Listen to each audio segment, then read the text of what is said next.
Firman Tuhan berkata, karena itu haruslah kamu sempurna, sama seperti Bapamu yang di sorga adalah sempurna.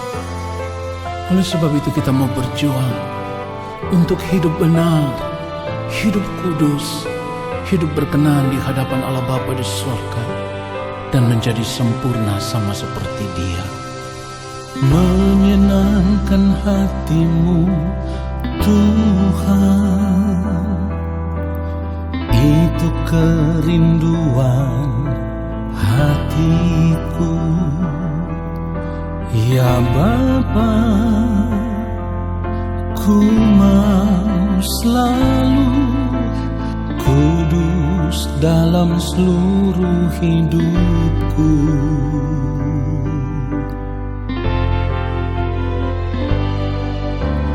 Tiada lain kerinduanku selain menjadi sempurna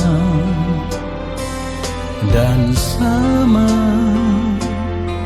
seperti Bapa yang di surga adalah sempurna. Katakan bersama-sama, ku mau persembahkan hidupku. Ku mau persembahkan hidupku semua untuk kemuliaan-Mu. Selama ku hidup, selama ku hidup, apa yang ku perbuat selalu untuk-Mu. haleluya, sampai tiba waktumu. Sampai tiba waktumu bagiku. Katakan ku mau Bapa, temukan diriku menjadi pribadi yang berkenan di hadapan-Mu. Tidak ada kerinduan yang lain ya Tuhan, selain rindu untuk menjadi sempurna seperti yang Engkau mau. Haleluya. Tiada lain kerinduanku selain menjadi sempurna, sama seperti Bapa yang di sorga adalah sempurna. Mari katakan, ku mau persembahkan hidupku. Ku mau persembahkan hidupku. Katakan semua untuk kemuliaan-Mu. Selama ku hidup, apa yang ku perbuat selalu untuk-Mu. Sampai tiba waktumu, sampai tiba waktumu bagiku. Ku mau Bapa, temukan diriku menjadi pribadi Katakan yang berkenan di hadapan-Mu. Ya Bapa, kami mau mempersembahkan tubuh kami sebagai persembahan yang hidup, yang kudus, yang berkenan kepadamu. Haleluya. Ku mau persembahkan hidupku. Katakan semua untuk kemuliaan-Mu. Yes. Selama ku hidup, apa yang ku perbuat selalu untuk-Mu. Sampai tiba waktumu, sampai tiba waktumu bagiku. katakan ku mau Bapa, temukan diriku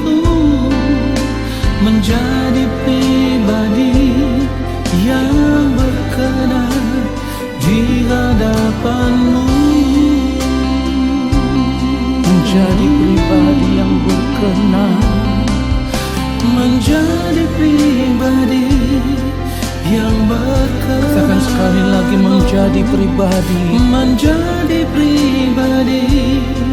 yang berkenan di hadapan-Mu. di hadapan-Mu. Ini kerinduan kami ya Tuhan, menjadi pribadi yang senantiasa berkenan kepadamu dan hidup hanya untuk memuliakan Engkau. Haleluya. Mari kita siapkan hati kita. Allah Bapa yang Maha Kudus, Allah yang Maha Mulia, kembali saat ini kami semua ada di hadapan Bapa.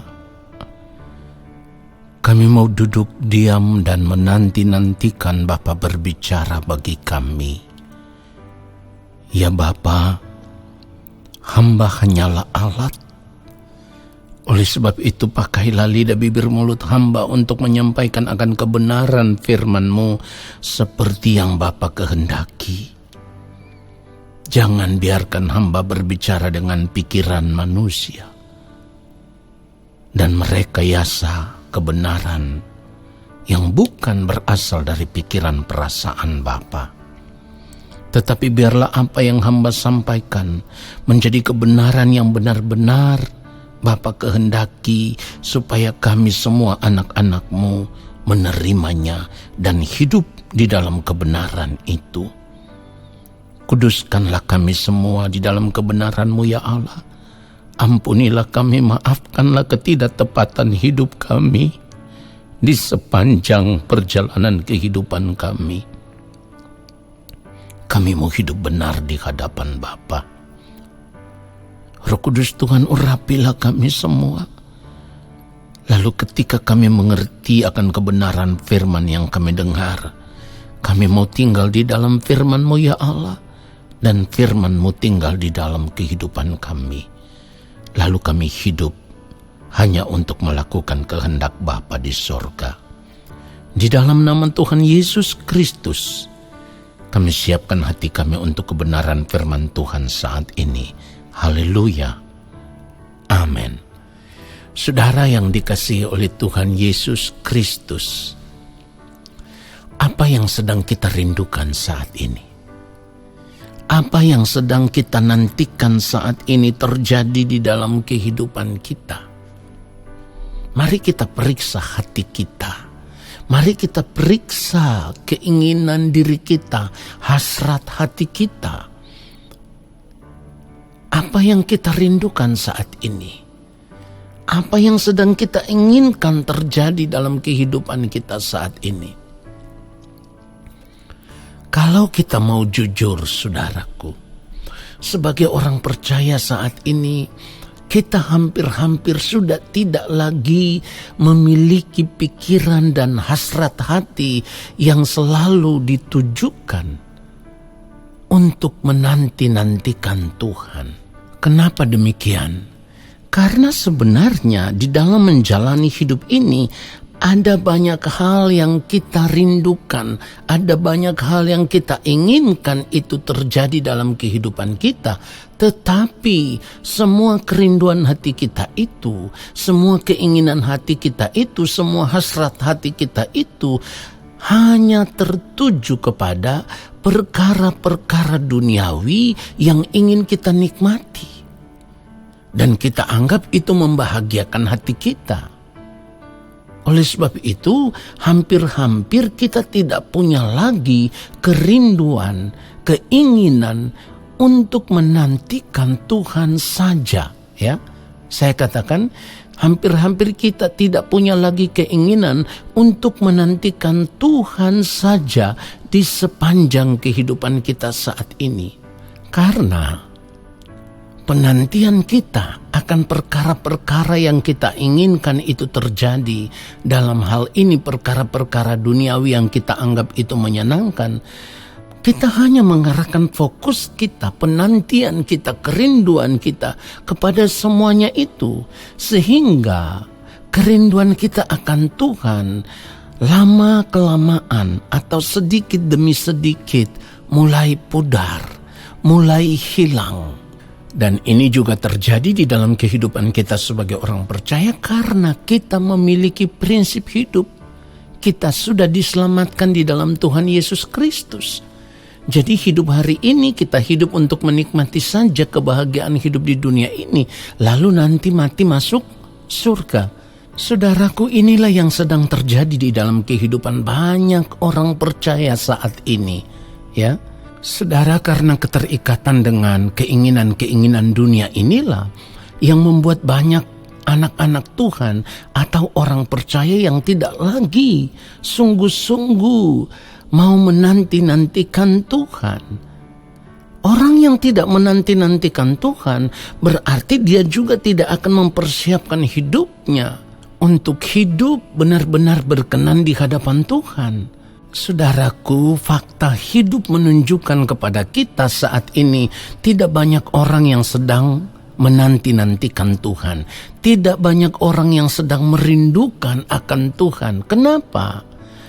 Karena yang dirindukan saat ini kalau boleh bisa punya rumah sendiri, kalau boleh bisa punya kendaraan pribadi sendiri, ya mobil baru, ya motor baru, ya. Yang dirindukan itu kalau boleh bisa punya pangkat, punya jabatan yang bagus, kalau boleh bisa mendapat jodoh yang cantik, yang ganteng, gitu ya. Harapan ini yang selalu mendominasi kehidupan banyak orang, termasuk anak-anak Tuhan atau orang percaya. Ya bukan berarti tidak boleh memiliki harapan seperti itu, tetapi itu bukan segala-galanya. Saudaraku, itu bukan hal utama yang perlu kita nantikan, sebab hal yang terutama yang harus kita nantikan, yang harus kita rindukan adalah Tuhan saja. Ya, Tuhan saja dan kerajaannya, tidak ada yang lain. Saudaraku, untuk benar-benar bisa memiliki hati yang hanya merindukan Tuhan saja, yang hanya mau menanti-nantikan Tuhan saja, ada dua hal penting yang harus dimiliki oleh kita sebagai orang percaya. Yang pertama, kita harus memiliki ketulusan dan kejujuran yang selalu harus mengawal sikap hati kita dan tindakan kita sebagai orang percaya di dalam menjalankan hidup ini. Firman Tuhan katakan di dalam Mazmur 25 ayat 21, ketulusan dan kejujuran kiranya mengawal aku, sebab aku menanti-nantikan Engkau. Nah, saudara, kebenaran firman Tuhan ini merupakan ungkapan hati yang luar biasa dari Daud. Sebab Daud sadar benar bahwa kalau hatinya tidak tulus, kalau hatinya tidak jujur, maka ia akan mendapat malu. Itulah kenapa Daud mau supaya ketulusan dan kejujuran itu menjadi pengawal jiwanya. Nah, orang percaya juga harus seperti itu. Kita harus memiliki ketulusan dan kejujuran hati di mana kita tidak lagi mengingini apapun selain hati kita itu benar-benar tulus, jujur, hanya mau merindukan Tuhan saja, hanya mau menanti-nantikan Tuhan saja dan tidak ada yang lain. Saudara, ketulusan dan kejujuran akan menjadi landasan hidup yang membuat kehidupan kita bisa ditemukan berkenan di hadapan Allah. Saudara yang dikasihi oleh Tuhan Yesus Kristus, orang percaya yang saat ini hanya menaruh hatinya kepada perkara-perkara dunia, hanya menanti-nantikan dan merindukan hal-hal yang merupakan kesenangan-kesenangan hidup dunia, kesenangan-kesenangan hidup yang sementara, pasti akan mendapat malu. Ingat baik, pasti akan mendapat malu. Kenapa demikian? Karena orang yang mengikatkan dirinya dengan dunia sama dengan bersahabat dengan dunia. Orang yang bersahabat dengan dunia itu firman Tuhan katakan menjadikan dirinya musuh Allah. Jadi ketika saat Tuhan datang, orang-orang seperti ini tidak mungkin berkenan kepada Allah. Saudara, kita kembali kepada kehidupan Daud. Daud sangat menyadari akan hal ini. Ya, bukan saja bisa terjadi pada dirinya, tetapi pada semua orang. Sebab firman Tuhan katakan kalau kita melihat di dalam Mazmur 25 ini ayat 3, ya, semua orang yang menantikan engkau takkan mendapat malu. Yang mendapat malu ialah mereka yang berbuat khianat dengan tidak ada alasannya. Nah, saudara perhatikan itu. Jadi kalau kita tidak sungguh-sungguh menanti-nantikan Tuhan, merindukan Tuhan, pasti ketika kedatangan Tuhan, kita tidak akan tahan berdiri di hadapan Tuhan. Dan saat itulah kita akan mendapat malu karena Tuhan tidak akan pernah mengenal kita sebagai anak-anaknya. Kalau kita mau melihat Lukas 21 ayat 36, firman Tuhan menasihatkan kita supaya berjaga-jaga. Saudara, firman Tuhan katakan di dalam Lukas 21 ayat 36, berjaga-jagalah senantiasa sambil berdoa, supaya kamu beroleh kekuatan untuk luput dari semua yang akan terjadi itu, dan supaya kamu tahan berdiri di hadapan Anak Manusia.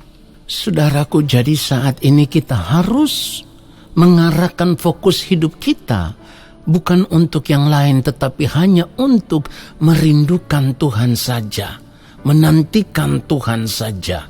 Tidak boleh ada gairah lain ya dalam hati dan pikiran kita yang bisa mengalahkan gairah kita untuk merindukan Tuhan, untuk menanti-nantikan Tuhan. Kita harus merindukan Tuhan lebih dari apapun, saudaraku. Kalau kita baca terus Mazmur 25 ini ayat 4 dan ayat yang kelima, firman Tuhan katakan, beritahukanlah jalan-jalanmu kepadaku ya Tuhan, tunjukkanlah itu kepadaku. Ayat 5, bawalah aku berjalan dalam kebenaran-Mu dan ajarlah aku, sebab Engkaulah Allah yang menyelamatkan aku. Engkau ku nanti-nantikan sepanjang hari. Jadi hidup sebagai orang percaya itu saat ini, dengan keadaan dunia yang seperti sekarang ini sedang terjadi, kita tahu waktu itu sudah semakin dekat. Oleh sebab itu sepanjang hari kita harus mengarahkan fokus hidup kita hanya untuk menanti-nantikan Tuhan saja dan bukan yang lain. Kiranya kebenaran firman ini menyadarkan kita semua bahwa tidak ada lagi kesenangan hidup ya yang lebih menggairahkan selain hidup hanya untuk menanti-nantikan Tuhan saja. Saudaraku, kita juga bisa melihat kerinduan hati yang benar-benar rindu akan Tuhan ini, itu juga terjadi dalam kehidupan Abraham. Kalau kita melihat di dalam Ibrani 11 mulai ayat 8, firman Tuhan katakan, karena iman Abraham taat ketika ia dipanggil untuk berangkat ke negeri yang akan diterimanya menjadi milik pusakanya. Lalu ia berangkat dengan tidak mengetahui tempat yang ia tujui.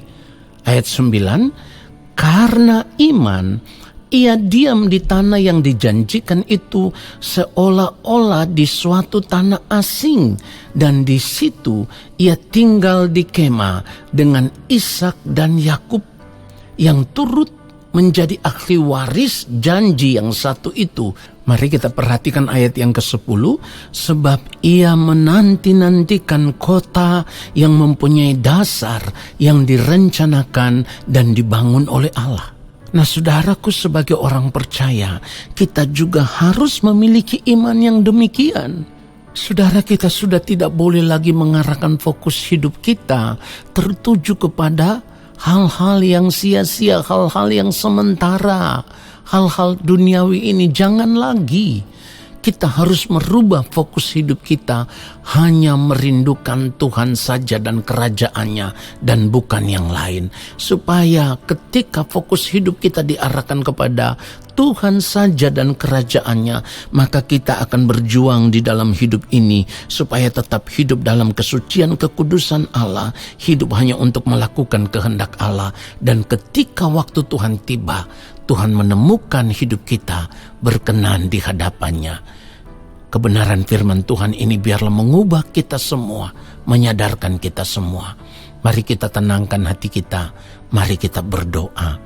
Yang Maha Kudus, Bapa yang Maha Mulia, kalau selama ini kami salah, kami selalu mengarahkan fokus hidup kami kepada hal-hal yang sia-sia, hal-hal yang sementara.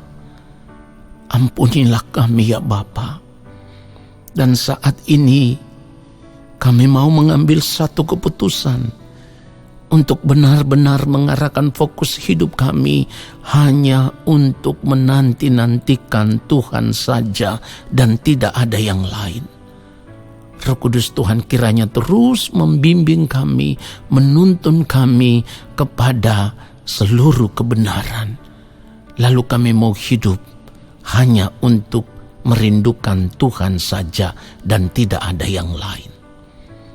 Bapa, kalau saat ini pun anak-anak-Mu sedang bergumul untuk berbagai macam pergumulan hidup, hamba percaya Tuhan juga melihat pergumulan hidup mereka. Anak-anak-Mu yang bergumul sungguh-sungguh untuk mau hidup benar, hidup kudus, hidup berkenan di hadapan Allah. Hidup hanya untuk melakukan apa yang menjadi kehendak Bapa di sorga. Tuhan tolong mereka. Mampukanlah mereka, Roh Kudus Tuhan yang akan terus menyertai mereka. Bapa, ada juga anak-anak-Mu yang bergumul untuk masalah ekonomi, untuk kehidupan mereka. Kami terlalu percaya orang yang berharap kepada Tuhan tidak akan pernah ditinggalkan oleh Tuhan. Anak-anak-Mu yang bergumul untuk masalah hidup, masalah sakit penyakit, masalah pekerjaan, masalah-masalah yang lain yang merindukan keturunan ilahi atau pasangan hidup. Tuhan juga melihat pergumulan hati mereka dan Tuhan melihat sampai di kedalaman hati mereka dan Tuhan akan menjawab pergumulan mereka sesuai dengan belas kasihan Bapa atas kehidupan mereka dan janganlah sesuai dengan kehendak hamba sebagai manusia. Terima kasih Bapa. Dan kami percaya saat ini ketika setiap kami anak-anak-Mu mengangkat tangan di hadapan Bapa, kiranya Bapa berkenan menurunkan tangan dan memberkati kami semua. Segala berkat kasih karunia daripada Allah Bapa di sorga, cinta kasih yang berlimpah-limpah dari Tuhan Yesus Kristus di dalam persekutuan dengan Roh Allah yang kudus turun atas kehidupan kami, menyertai kehidupan kami, memberkati kami semua saat ini kekal hingga Maranatha. Tuhan Yesus datang kembali menjemput kami dan segala berkat itu kami terima dengan iman percaya dan ucapan syukur di dalam nama Tuhan Yesus Kristus. Haleluya. Amin.